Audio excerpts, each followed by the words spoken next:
Good morning student. आज class 7 के लिए चैप्टर 14 है। चैप्टर 14 नशा, जिसके लेखक हैं मुंशी प्रेमचंद। मुंशी प्रेमचंद की जो कहानियाँ होती है वो अधिकतर सामाजिक विडंबनाओं को समाज के सामने प्रदर्शित करने में सफल होता है। उन्होंने इस कहानी में एक जमींदार के लड़के का वर्णन किया है। वो दोस्त के रूप में उनके साथ रह रहे थे। उनके खान पान, उनके रईसी, उनके बोलचाल में वास्तव में अमीरी की नशा झलकती थी। यहाँ लेखक यह बताना चाह रहे हैं कि थोड़ी थोड़ी बात विवाद में अक्सर वो गर्म हो जाता था और सबसे लगने वाली बात यह होती थी कि ईश्वरी हार कर भी मुस्कुराता रहता था और कभी गर्म दिखता नहीं था। शायद इसके कुछ कारण उसके पक्ष की कमजोरी रही होगी। डॉक्टरों से वह सीधे मुंह बात नहीं करता था। कभी बिछावन लगाने आता था तो नौकर पर झिझकता था। कभी दूध लेके आता तो अधिक दूध गर्म है, कभी दूध ठंडा है। इन सारी बातों पर वह हमेशा बड़ा नौकरों से कभी सीधी मुंह बात नहीं करता था। उन्होंने लिखा है कि अमीरों में जो एक बेदर्दी और उदंडता होती है वह उसमें प्रचुर मात्रा में मिला हुआ था।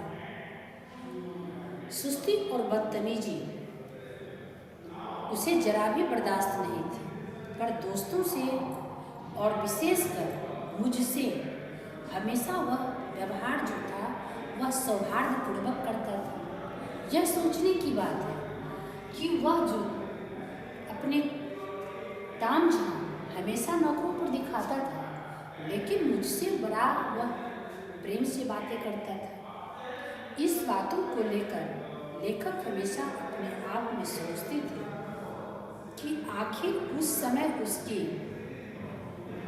मर्यादा कहाँ चली जाती है। जिस मर्यादा को दिखाने के लिए वह हमेशा तामझाम दिखाता है, वह मर्यादा उसकी कहाँ चली जाती है। शायद उसकी जगह मैं होता तो और ही कठोरताएं पैदा होती, क्योंकि मेरा जो लोक प्रेम सिद्धांत था वह निजी दिशाओं पर टिका हुआ था। वह मेरी जगह होकर शायद ही अमीर होता, क्योंकि वह प्रकृति से विलासी और ऐश्वर्य प्रिय था। कहने का अर्थ है विलासी मतलब जो अपने खान पान रहन सहन में काफ़ी हमेशा भाव भंगिमा को दिखाता है, और ऐश्वर्य प्रिय यानी सबसे जो भोग की उत्तम किस्म की वस्तुएं हो वह मुझे प्राप्त हो, ऐसा सोच था उनका। एक दिन अब दशहरे की छुट्टी होने वाली है। वो घर जाने के लिए तैयार थे, लेकिन लेखक के पास किराए के लिए पैसे नहीं। वो जाए तो कहाँ जाए। वह मन ही मन सोच रहा था कि अब उनकी हैसियत बहुत ज़्यादा है, जिसके साथ उनका परीक्षा का ख्याल तो शायद उन्हें होगा भी नहीं। अभी कुछ पढ़ना बाकी है। बोर्डिंग हाउस में भूत की तरह तो सिर्फ मैं ही रहूँगा, तो अब होगा तो अकेले बैठकर सिर्फ पढ़ूँगा। ये सब बातों की सोच अपने मन में बना रहे थे, लेकिन ईश्वरी ने उन्हें आग्रह किया कि इस बार आप मेरे घर चलें। लेकिन अमीर होकर के भी वह मेहनती और यही इसके साथ ही उसने कहा, भाई एक बार ख्याल रखना, वहाँ अगर जमींदारी की निंदा की तो वहाँ के लोग बिगड़ जाएंगे। मेरे घर वालों को बुरा लगेगा, क्योंकि आसमियों के दावे के शासन करते हैं और ईश्वर अशमियों को अपनी सेवा के लिए वहाँ जो भाव देते हैं वह मौलिक भेद होता है। जमींदारों को पता न लगे तुम गलत हो। ईश्वरी ने इसका जवाब न दिया।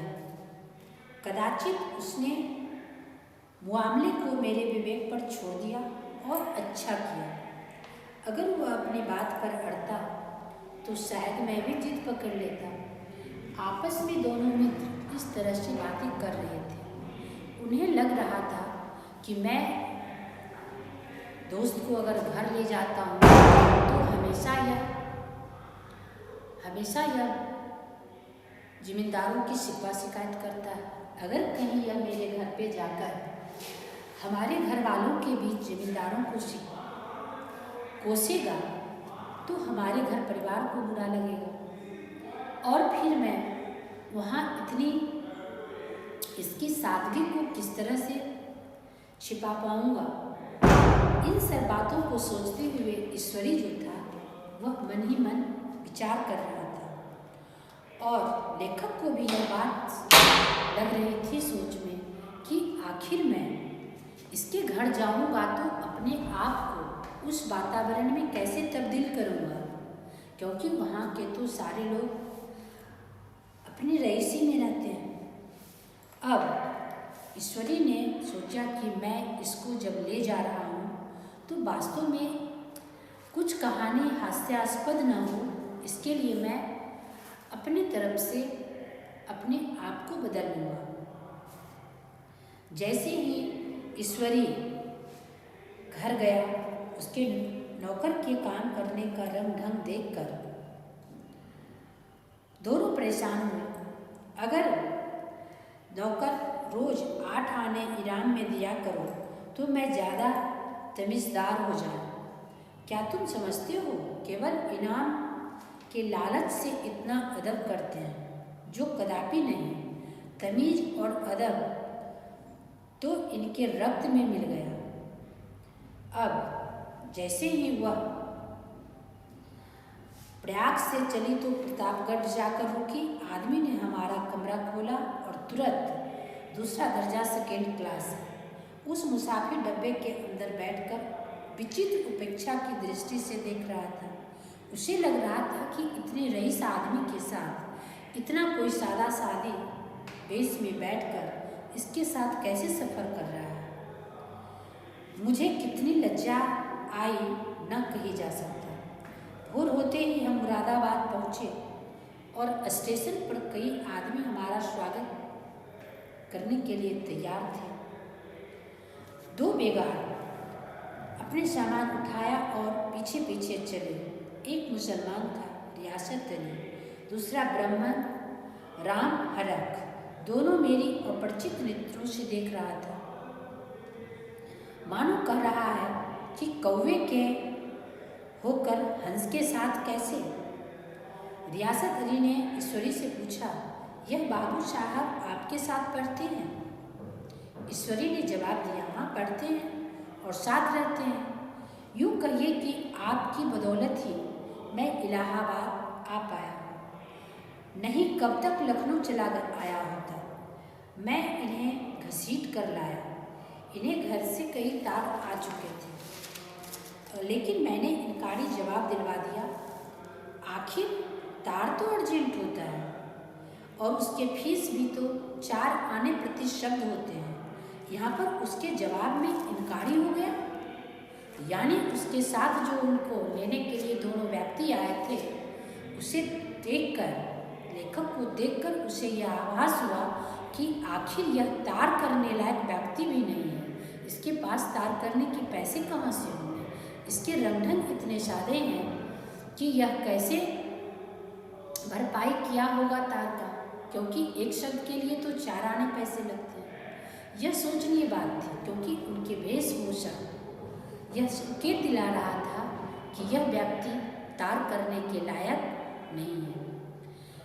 तो इस कहानी में मुंशी प्रेमचंद ने जो दोनों दोस्तों के भाव भंगिमा को बताए हैं, इससे यह जाहिर होता है कि एक रईस दोस्त के साथ एक गरीब परिवार का लड़का एक मजदूर का लड़का किस तरह अपनी दोस्ती को बनाए रखने में कारगर हो सकता है, इसी बातों को लेकर इसमें चर्चा की गई है। धन्यवाद।